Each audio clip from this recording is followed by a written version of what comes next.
Alors, je pense que tout le monde va bien. C'est jamais facile de passer à cette heure-ci, parce qu'on est en fait dans l'entre-deux. Il y a ceux qui ont faim, qui regardent l'heure, il y a ceux qui sont fatigués, il y a ceux qui sont concentrés, il y a un peu de tout.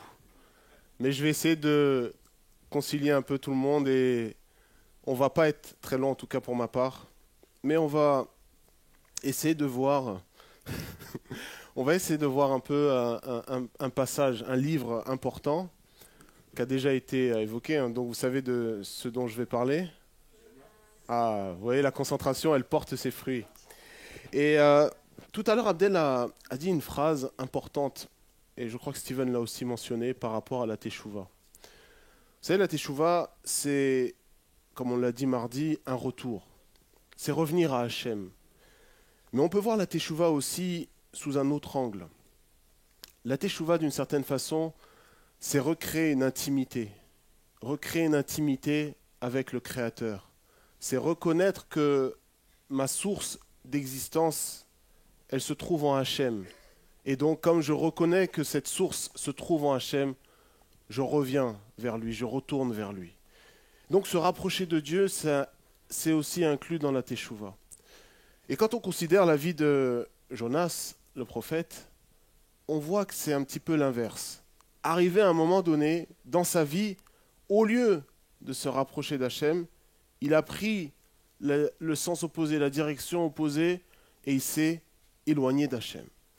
Alors on va essayer de comprendre pourquoi. Mais avant tout, quand même une petite question. Vous savez, j'aime bien poser des questions. Je crois que dans l'étude, en fait, on avance avec les questions. Une personne qui me dit, moi j'étudie, je ne me pose pas de questions, je ne peux pas croire. Il y a un problème dans l'étude. C'est l'interrogation, s'interroger, interroger le texte pour essayer d'arriver à entendre la voix du texte. C'est ça en fait l'étude. On a parlé de la Gemara tout à l'heure, du Talmud. Dans le Talmud, que font les sages? L'un va dire il commente, l'autre dit il discute. Non, en réalité, ils font parler le texte pour essayer d'arriver à écouter la voix du texte, la voix d'un verset, la voix d'un mot, la voix même d'une lettre, pour voir ce qu'il y a à l'intérieur. Et c'est là où on découvre les mystères que Hachem a placés dans sa parole. Mais les sages ont institué la lecture du prophète Jonas le jour de Yom Kippour.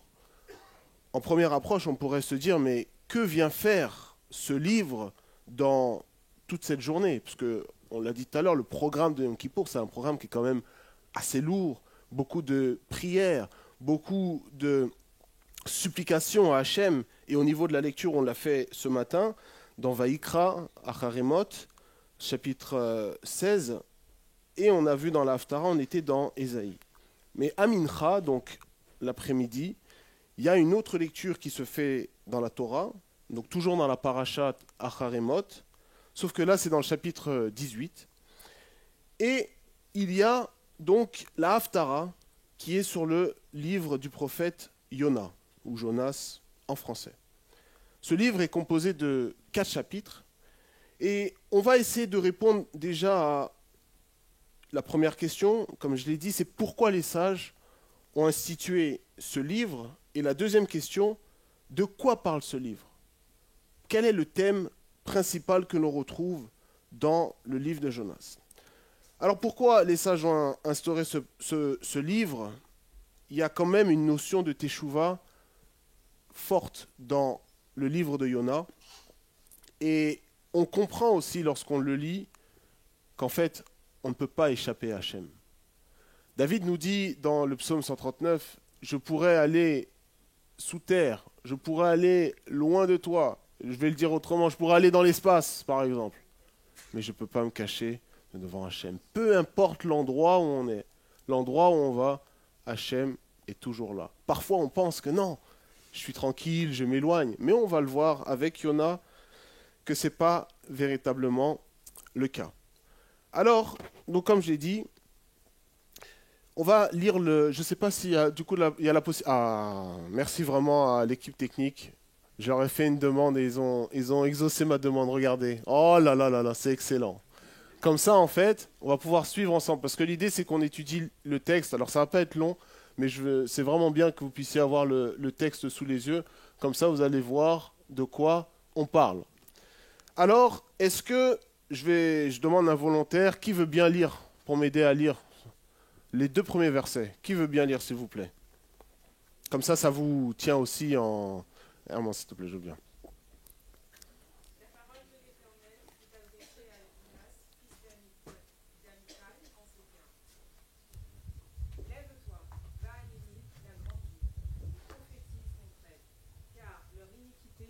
Jusqu'à moi. Merci. Non, tu continues. Encore? Oui, tu continues. Bon. Non, c'était juste les 2 premiers versets. Hein. C'est bon. Sauf si tu veux répéter, il n'y a pas de problème. C'est tout. Et donc ici, on voit le contexte de ce livre. On nous parle de Yona, la parole de l'Éternel lui parvint. Et là, Hachem lui parle et lui dit, lève-toi. Il lui dit, va à Ninvé. Il lui dit pas, va à Jérusalem ou va dans une autre ville d'Israël, mais il lui dit, va à Ninvé. Ninvé, la grande ville qui se trouve en dehors d'Israël. Et c'est ce qui fait la particularité, une des particularités de ce livre. C'est que ce livre ne concerne pas directement Israël, mais il concerne plutôt les nations. Et comme on va le voir, il y a vraiment une dimension messianique très profonde dans le livre de Yona. C'est pour ça que j'ai choisi d'appeler cette petite étude Yona, un prophète messianique. Pourquoi un prophète messianique? Alors vous me direz, mais tous les prophètes sont messianiques d'une certaine façon. À cette question, je réponds oui. Mais il y a vraiment une similitude particulière dans le travail que fait Yona et le travail qu'a fait Yeshua. C'est-à-dire que Yeshua, dans le travail qu'il a fait, il l'a fait en Israël, c'est vrai, mais on voit comment ses disciples ensuite ont été appelés à aller aussi vers les nations. Et c'est ce que Yona va faire. Regardons la suite du verset. Le verset 3, si tu veux le lire, tu n'as plus le micro? Ah ben c'est pas grave, je vais le lire. Mais Yona se leva pour s'enfuir à Tarshish, de l'endroit de devant Dieu. Il descendit à Yaffo, où il trouva un bateau en partance pour Tarshish. Il paya le prix du voyage et embarqua pour aller avec eux à Tarshish. Ici, Yona refuse cette parole. Hachem lui donne un commandement, mais lui, il refuse. Il ne souhaite pas s'engager dans cette parole. Et quand on lit ça, c'est quand même étrange. Je ne sais pas si ça vous est déjà arrivé d'entendre la voix de Dieu, de parler avec Dieu, d'entendre clairement cette parole, et ensuite refuser. C'est quand même fort. C'est pas commun. C'est pas quelque chose qui arrive tous les jours. Mais lui, non seulement il arrive à distinguer cette voix, et il fait le contraire. Il n'a aucun doute. Quand on reprend le verset 2, il dit « Lève-toi ». Hachem lui dit « Lève-toi ». Et le terme qui est employé, si on peut aller au verset juste avant, juste avant. Ok, voilà. Ah, c'est très bien, comme ça on voit les 2 versets. Donc c'est quel mot? Koum. Koum, c'est quoi? C'est « Lève-toi ». On a l'impression qu'il était comme endormi, et Hachem vient lui dire « Non, lève-toi ». Et lui dit « Va ». Regardez le verset 3, comment il commence. Vayakam. C'est le même verbe. Alors on a l'impression que Yona, il a obéi à la parole d'Hachem. Hachem lui dit, lève-toi, il s'est levé. Si on s'arrêtait là, on pourrait dire, Vayakam Yona, si on mettait un point, on dira vraiment c'est un homme obéissant. Hachem lui a dit, lève-toi, il s'est levé. Mais quand on regarde la suite, c'est pas ça. Qu'est-ce qu'il a fait? Il s'est levé pour fuir. Il s'est levé pour fuir, pas pour aller à Ninive, mais pour faire le contraire. Et là déjà, il y a une réflexion à avoir. Quand Hachem nous donne sa parole, sommes-nous vraiment obéissants? Avons-nous vraiment cette capacité à annuler notre propre volonté pour mettre la volonté d'Hachem en avant? Tout à l'heure, dans ce qui a été dit, effectivement, quand on prend une mitzvah, un commandement de l'Éternel, et qu'on le met au même niveau que nos désirs, alors on vient comme rabaisser le commandement et on vient élever nos désirs. Et ça fait de la avodazara, de l'idolâtrie. Et malheureusement, c'est ce qui nous arrive souvent. Des fois sur des choses toutes simples, des souhaits, des désirs, des exigences. Parfois, effectivement, on va tellement mettre nos souhaits devant qu'on va occulter la volonté de Dieu. Et ce souhait, cette exigence, etc., va être une forme d'idolâtrie. Donc c'est vraiment important de réaliser, d'apprendre à discerner quelle est la voie d'Hachem, quel est le plan d'Hachem, quel est ce qu'on appelle en hébreu le ratson d'Hachem. Donc il se lève, mais pour fuir. Et quand il fuit, qu'est-ce qu'il fait? On reprend le passage, il dit, il se leva pour s'enfuir à Tarshish, c'est-à-dire en dehors d'Israël. C'est-à-dire en dehors de la présence d'Hachem, effectivement. Pas seulement ne pas obéir, mais complètement s'éloigner d'Hachem, ce qui est très grave. Très grave. Et où est-ce qu'il va? Il va à Yafo. J'aime bien ce mot Yafo. Il y a des gens qui ont déjà été? Ah, il y a des bons falafels, effectivement. Qu'est-ce qui... Ah, il y a du houmous aussi. Ah, oui. Qu'est-ce qu'il y a d'autre? Il y a des bateaux. Donc il va là-bas pour prendre un bateau. Mais ce mot, Yafo, c'est la même racine que quand on dit Yafa, quelque chose qui est Yafa, c'est quelque chose qui est beau, ou Yafé, c'est quelque chose qui est beau. Donc il va vers cette ville. Il s'éloigne d'Hachem, mais il va dans un lieu qui est beau. Quelle est la leçon qu'on peut retenir ici? C'est que des fois, quand on s'éloigne de la volonté d'Hachem, les choses vont paraître belles. C'est-à-dire, on va marcher dans un chemin, on veut faire notre propre volonté, et puis on voit que les choses fonctionnent. Tiens, j'ai un projet, je vais aller en Australie. Ah, et puis, je vais aller en Australie, j'ai même pas besoin de faire de grandes démarches. J'ai l'appartement là-bas, le vol gratuit, le travail je trouve facilement, je m'installe, tout est facile. Ah, on dit, certainement, c'est la volonté de Dieu. Non, si ça marche, c'est forcément que c'est la volonté de Dieu. Ça vous est déjà arrivé ou pas? Souvent on dit ça. Non, tu réussis, tu gagnes, Non, tout. On dit non, Hachem il est là. Mais pourtant, pour Yona, Hachem n'était pas là. Hachem n'était pas avec lui. Lui, il sait très bien ce qu'il fait. Continuons avec le verset suivant. Ah non, on va reprendre le verset, pardon, excusez-moi. Yona se leva donc pour s'enfuir à Tarshish de l'endroit de devant Dieu. Il descendit à Yafo. Il trouva un bateau en partance pour Tarshish. Et là, il paya le prix du voyage et embarqua pour aller avec eux. Donc il veut partir. Il voit un bateau, il se dit, tiens, je paye, je monte et je m'en vais. Un peu comme nous, on prend le train, on prend l'avion, etc. Mais ce n'est pas ce que dit le texte. Le texte ne dit pas qu'il a payé son billet d'une certaine façon. Le texte dit en réalité qu'il a payé le bateau entier pour partir. Et comment on dit ça? Comment on voit ça? C'est le mot Sachara, là-bas. Sechara, pardon. Sechara, ça vient de quoi? Sachar. C'est quoi Sachar? C'est le salaire. Ou pour ceux qui étudient dans Chouvou, on avait étudié, Rav Shapira avait parlé de Matan à Sachar, la récompense. Donc ici, en fait, Yona ne paye pas simplement son billet, mais il est tellement pressé de partir qu'il dit, peut-être les matelots lui ont dit non, on ne peut pas, pour partir, il faut au moins qu'on soit 20 personnes, là on n'est que 5 personnes, il manque 15 personnes, il faut qu'on attende, peut-être demain il y aura 15 personnes. Lui dit, 15 personnes, 10 000 euros, je paye tout de suite. Je paye tout de suite. Pourquoi? Parce qu'il veut fuir. Il veut fuir. Le texte ici, c'est ce qui nous révèle. Il veut complètement s'en aller et il n'est même pas patient pour attendre. Tellement il veut aller loin d'Hachem. Continuons. Et donc quand il arrive à payer.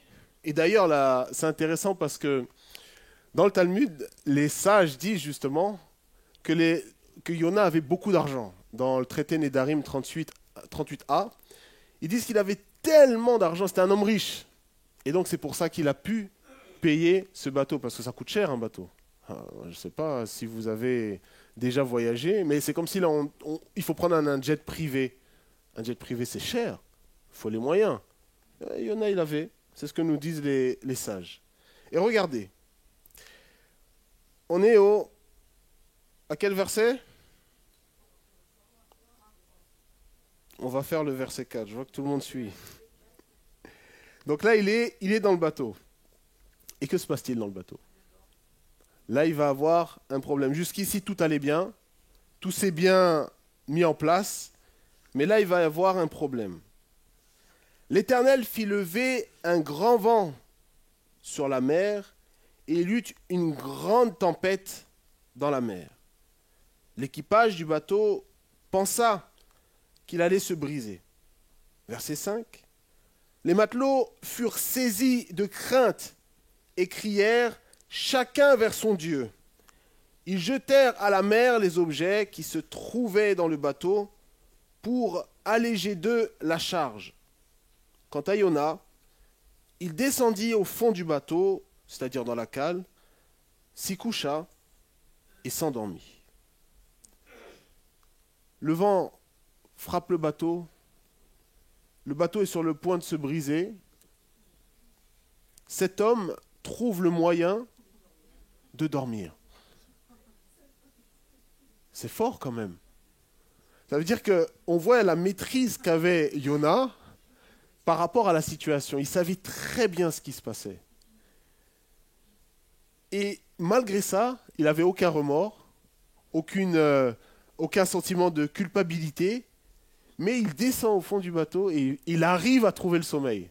Normalement, même s'il descend quand même. Mais il n'arrive pas à dormir. Normalement, il est troublé, il s'interroge. Non, lui, il est tranquille parce qu'il connaît très bien la situation. Et malgré ça, le capitaine va descendre le voir pour le réveiller. Parce qu'ils sont tous en train de s'agiter pour essayer de trouver une solution et ils ne comprennent pas pourquoi il est là-bas en train de dormir. Donc le verset 6 nous dit, le capitaine du bord s'approcha de lui et lui dit, qu'as-tu à dormir? Lève-toi, invoque ton Dieu, peut-être Dieu aura une pensée pour nous et nous ne périrons pas. Rappelez-vous que dans le verset 5, chacun a invoqué son Dieu. Chacun a essayé avec son idole de voir si peut-être ils auraient pu avoir une solution pour calmer cette tempête. Mais ça n'a pas fonctionné. Et là maintenant cet homme vient vers lui et lui dit non, invoque ton Dieu, peut-être que cela va nous aider. Et le verset 7 nous dit, les matelots se dirent l'un à l'autre, allons, tirons au sort, et nous saurons à cause de qui ce malheur nous est venu. Ils tirèrent au sort, et le sort désigna Yona. Alors là, ils se sont interrogés. Je pense qu'en tant que matelots, ils ont l'expérience de la mer, et avec l'expérience, ils ont certainement déjà dû être amenés à affronter des situations difficiles, mais pas comme celle-ci. Celle-ci, elle est particulière. Le Midrash nous dit qu'en réalité, la tempête était simplement autour du bateau. Aux environs, tout était calme. C'était seulement sur le bateau qu'il y avait du vent, qu'il y avait de la pluie. Et donc, d'après ce Midrash, on comprend comment ils ont fait pour s'interroger. Ils ont dit certainement la raison, la cause se trouve à bord du bateau. Alors ils ont tiré au sort. Et le Midrash continue et nous dit qu'ils n'ont pas tiré au sort une seule fois. Ils l'ont fait plusieurs fois. Sauf que la première fois, c'est tombé sur Yona. La deuxième fois, c'est tombé sur Yona. La troisième fois, sur... Au bout d'un moment, ils ont dit non, c'est lui. On l'a trouvé. On a trouvé la cause racine, on a trouvé le problème. Alors, nous dit le verset, dis-nous, verset 8, dis-nous à cause de qui nous est venu ce malheur. C'est-à-dire, pourquoi avons-nous ce problème? Ils étaient convaincus. Et je pense, ça le texte ne le montre pas, mais on peut imaginer que le calme de Yona était suspect, merci. Ils se sont dit, c'est pas normal. Vous savez, des fois, comme un enfant, on parlait des enfants tout à l'heure, des fois, il va avoir, un enfant va faire une bêtise et puis il va être tout calme. Et je me souviens, pour raconter une petite histoire, mon frère, il a une chienne qui maintenant est à un certain âge, mais quand elle était jeune, elle aimait faire, elle s'appelle Elia, elle aimait faire des bêtises. Elle courait partout et puis elle mangeait les choses, etc. Et dès qu'elle faisait une bêtise, quand on rentrait à la maison, tout de suite, elle allait se cacher. Et puis elle bougeait pas. Elle avait ses oreilles couchées. Quand elle faisait ça, on savait très bien qu'elle avait fait une bêtise. Et quand mon frère y rentrait, alors là, c'était pire, elle allait se cacher dans un endroit où elle savait qu'elle se faisait taper. Elle allait directement. Parce qu'elle avait déjà la culpabilité. Moi, je regardais, je disais, mais quand même, l'animal est intelligent. Il sait qu'il a fait une bêtise, il sait qu'il va se faire corriger, et il va directement à l'endroit pour se faire corriger. Il est vraiment, vraiment intelligent. Mais elle savait qu'elle avait fait quelque chose. Et même dans son regard aussi, on le voyait. Peut-être que Yona, c'était pareil. Il a essayé en allant au fond du bateau pour un peu éclipser la situation. Mais au final, vous savez, quand Hachem, il nous cherche, on peut aller où on veut. Où on veut, tôt ou tard, il nous retrouve. Quand Hachem veut agir dans la vie de quelqu'un, ça peut être tôt, comme ça peut être tard. Mais à un moment donné, la personne devra capituler devant Hachem. Et là, Yona, il va reconnaître, effectivement, il va déclarer, même si intérieurement il le sait, il va déclarer que c'est sa faute. C'est lui qui est la cause. Si on continue, le verset, excusez-moi, je vais reprendre le verset 8. Il lui dit, « Dis-nous à cause de qui nous est venu ce malheur? Quelle est ta profession et d'où viens-tu? Quel est ton pays et à quel peuple tu appartiens ?» Et là, le verset 9 nous dit, il leur dit, « Je suis un Hébreu et je crains l'Éternel, Dieu du ciel, qui a créé la mer et la terre sèche. » Les hommes furent saisis d'une grande crainte. Quand il a mentionné le nom du Dieu créateur, quand il a mentionné le fait qu'il n'était pas polythéiste, mais qu'il servait un seul Dieu, le Dieu vivant et vrai, là, ils ont tous été saisis de crainte. Et lui dirent, « Qu'as-tu fait là ?» Car les hommes savaient qu'il s'enfuyait de devant l'Éternel, car il le leur avait raconté. Des fois, Hachem va utiliser même celui qui n'est pas croyant pour un petit peu nous aider à nous ressaisir. Une fois qu'il a mentionné le nom du Dieu créateur, tout de suite, et une fois qu'il a mentionné ce qu'il faisait, tout de suite on dit « Mais qu'est-ce que tu as fait? Tu es insensé !» Mais lui, non. Il n'a pas réalisé son acte. Il n'a pas pris conscience de ce qu'il faisait. Vous savez, lorsqu'on marche hors des sentiers de Dieu, on va non seulement être un objet de trouble pour nous-mêmes, mais aussi pour celles et ceux qui sont autour de nous. Et parfois même pour l'environnement qui nous entoure. Jusqu'à présent, quand on regarde dans le texte, à cause de Yona, toute la marchandise qui était à bord a été jetée. Le bateau, il y a des dommages. Tout ça parce qu'il a refusé d'accomplir la parole d'Hachem. Et ensuite, il va leur dire, verset 11, il lui dit, « Que devons-nous faire de toi pour que la mer se calme ?» Donc là, ils ont bien compris qu'il était le problème. Il dit, « Pour que la mer se calme de sur nous, car la mer devient de plus en plus houleuse. » Malgré le fait qu'il ait commencé un petit peu à raconter son histoire, ça ne s'est pas calmé. Mais la situation s'est aggravée. Et au verset 12, il leur dit, au verset 12, oui. Ah, pardon. Oui, c'est bon? Ok. Il leur dit, « Saisissez-moi et jetez-moi à la mer. Et la mer se calmera de ses vagues de sur vous, car je sais que c'est à cause de moi qu'est venue cette grande tempête sur vous. Verset 13, les hommes s'efforcèrent de ramer pour ramener le bateau vers la terre sèche, mais ils ne réussirent pas, car la mer était de plus en plus orageuse sur eux. Donc Yona, en fait, ici, il déclare qu'effectivement il est le problème, mais il y a quand même quelque chose qui est étrange. Regardez ce qu'il leur dit au verset 12. Il dit, saisissez-moi et jetez-moi à la mer. On pourrait s'interroger, mais pourquoi il ne s'est pas jeté lui-même?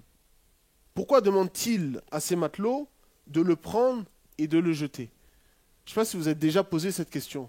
Il a réalisé qu'il était le problème. Il sait qu'il est la source de ce problème, et au moment où il va quitter ce bateau, tout va se calmer.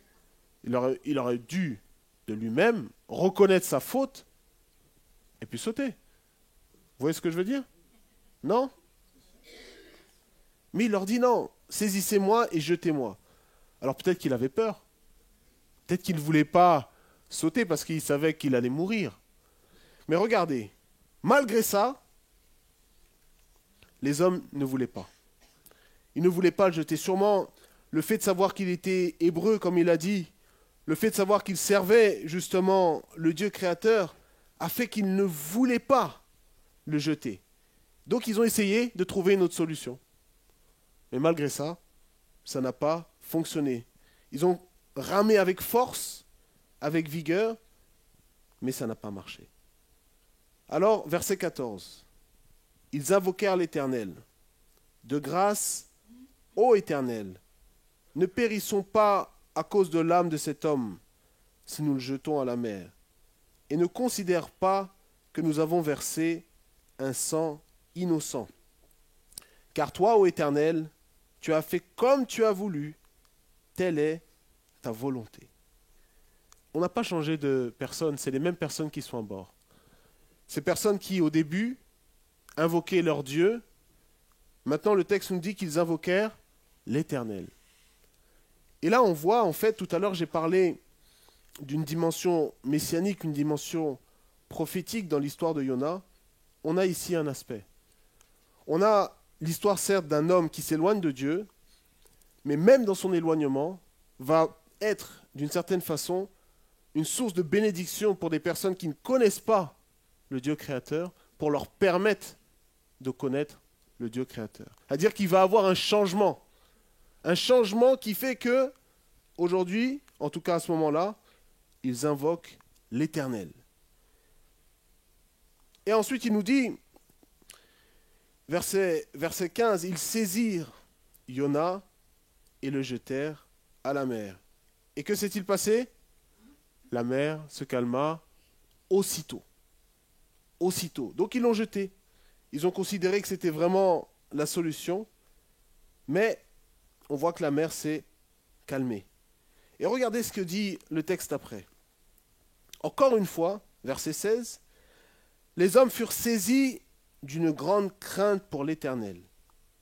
Ils jurèrent d'offrir des sacrifices à l'Éternel et firent des vœux en l'honneur de l'Éternel.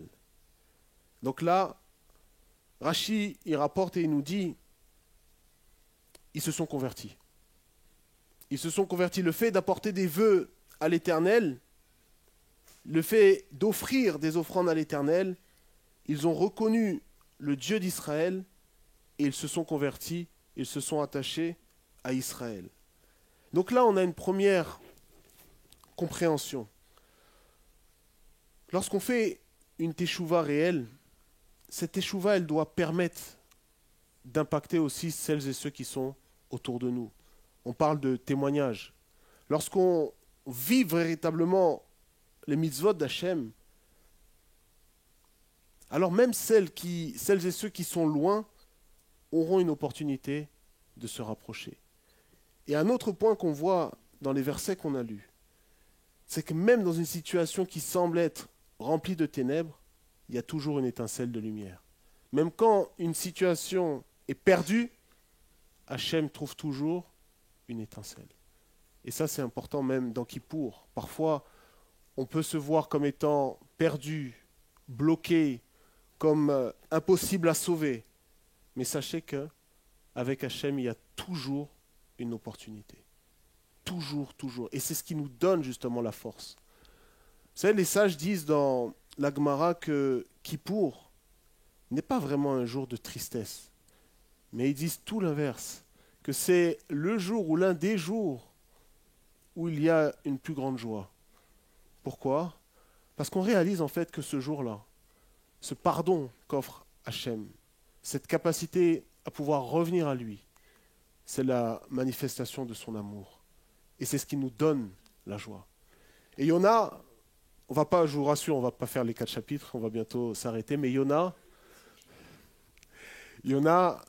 il a ensuite réalisé effectivement que l'Éternel est véritablement Dieu. Et quand bien même je souhaite m'échapper, quand bien même je souhaite prendre la fuite, il me retrouve toujours. Mais jusqu'à présent, si vous faites attention, dans le chapitre 1, Yona ne fait pas vraiment, il ne s'exprime pas vraiment. Quand il parle au matelot, il ne fait que raconter ce qu'il a fait, mais il n'exprime pas des formes de remords, ou il ne prie pas à Hachem. Le premier chapitre, on ne le voit pas prier à Hachem. Mais par contre, au deuxième chapitre, là, il va se passer quelque chose de saisissant. Chapitre 2, donc au verset 1, l'Éternel suscita un grand poisson pour avaler Yona. Et Yona demeura dans les entrailles du poisson 3 jours et 3 nuits. Qui a fait mention de... Oh, merci. Yeshua aussi a parlé de ça. Donc 3 jours et 3 nuits, il est resté dans le ventre du poisson. Que s'est-il passé après ? Là, il a commencé à prier. Yona pria vers l'Éternel son Dieu du fond des entrailles du poisson. Là, il a commencé à se réveiller. Là, il a pris conscience. Et il s'est connecté à Hachem. Mais il y a quelque chose d'assez intéressant dans le texte par rapport au mot poisson. Est-ce que quelqu'un peut me rappeler comment on dit poisson en hébreu ? Dag. C'est le mot dag. On le voit au verset 1. Est-ce que vous le voyez ? Premier verset, qu'est-ce qu'on voit ? Hadag. Ah, moi je ne vois pas ce qu'il y a. Voilà. Dag. C'est le 3e mot. Donc c'est un poisson. On devrait avoir normalement le même poisson au verset 2. Et au verset 2, qu'est-ce qu'il est dit ? Daga. Et daga, c'est quoi ? C'est le féminin. Alors je ne comprends pas. Au verset 1, on est dans le cas d'un poisson masculin, pour le dire ainsi. Et au verset 2, on est dans le cas d'un poisson féminin. Alors c'est pas le même poisson. Il y a 2 poissons dans l'histoire. Comment ça se passe ? Est-ce que vous avez des idées ? Il s'est passé quelque chose. Marie-Hélène nous dit qu'il s'est passé quelque chose. Je suis d'accord avec Marie-Hélène. Est-ce que quelqu'un a une idée ?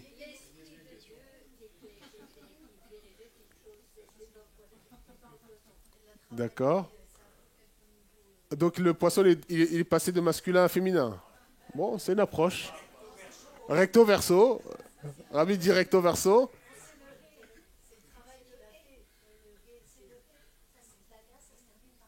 Ça se finit par un hé, effectivement. Donc le hé, tout à l'heure, on a vu, c'est lié à la vie. Donc transmettre la vie. Donc on est dans le cadre d'un poisson féminin.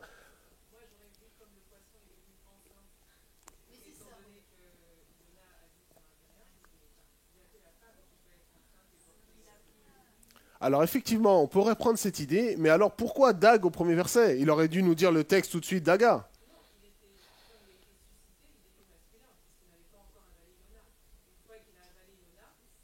Il est devenu féminin. Ok, bonne approche. Bonne approche. Effectivement, le Midrash a une idée à peu près pas loin. C'est qu'en réalité, le Midrash nous dit, en fait, il y avait 2 poissons. Le premier qui a avalé Yona, c'est un Midrash. Le premier, il y a eu un premier poisson qui a avalé Yona. Après, Yona, il a été rejeté. Il y a un autre poisson, le Daga, qui est venu et qui a pris Yona. Mais ce poisson-là, il est féminin. Donc c'est, alors je ne vais peut-être pas bien le décrire, mais effectivement on va dire ce poisson il était comme enceinte de Yona, donc il était au fond des entrailles de Yona, il était encore plus en profondeur que dans le premier poisson. Et c'est quand il était en profondeur, vraiment au fond, que là il a invoqué l'Éternel. Il était au fond du bateau? Non. Au fond du premier poisson? Non. Mais quand il était vraiment, pour le dire ainsi, au fond du fond, là il a invoqué Hachem.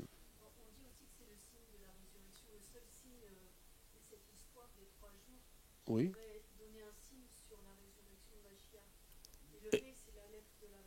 Effectivement. Vous voyez, quand je vous dis l'étude à plusieurs, c'est mieux.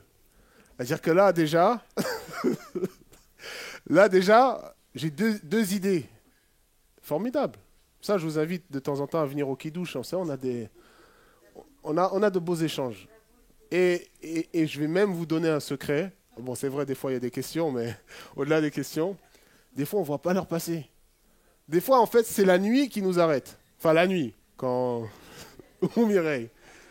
Donc non, l'étude à plusieurs, c'est important. Donc ici, pour conclure sur cette partie, Yona était au fond.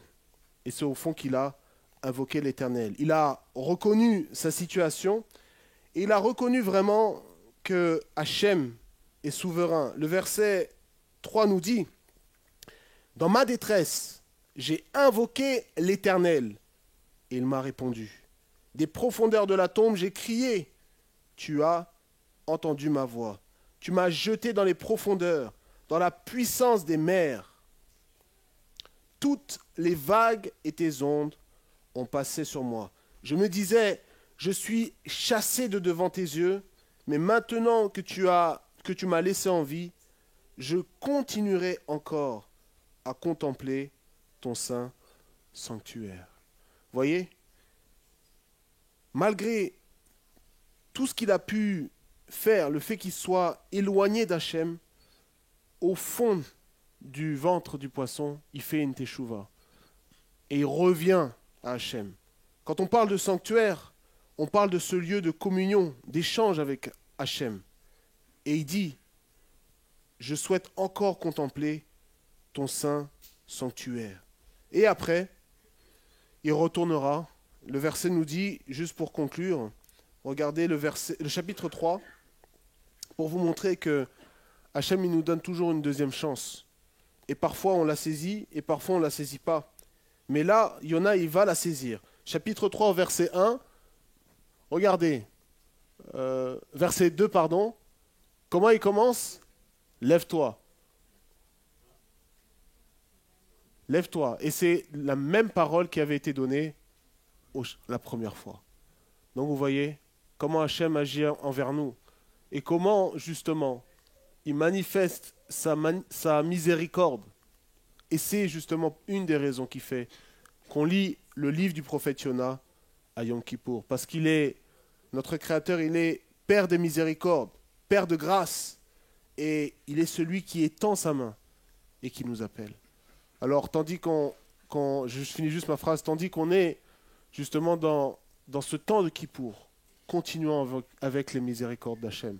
Vis-à-vis d'Hachem, mais aussi vis-à-vis des uns et des autres qui sont autour de nous. C'est important d'être source de miséricorde, source de pardon aussi. Oui, Martine.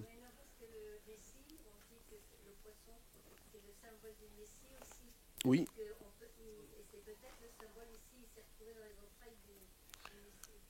Oui, effectivement. On pourrait le voir. Effectivement, on pourrait le voir ainsi. Comme je l'ai dit en introduction, il y a beaucoup de similitudes. Exactement. C'est ce que j'allais dire, c'est que dans les évangiles, on voit beaucoup de similitudes ou beaucoup de liens avec Jonas.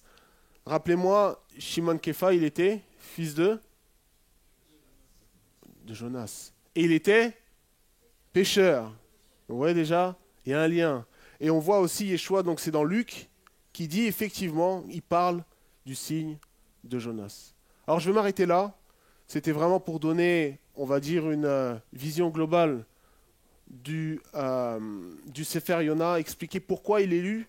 Alors, il y a beaucoup d'autres dimensions dans ce livre. Beaucoup, surtout quand on considère le chapitre 4. Mais je pense qu'avec ça, on a de quoi nourrir notre âme. Et ne pas suivre cette erreur de Yona, mais plutôt que de s'éloigner d'Hachem, se rapprocher d'Hachem et servir Hachem avec un cœur entier. Merci à tous pour votre attention. Ça va, j'ai pas... Dans les temps.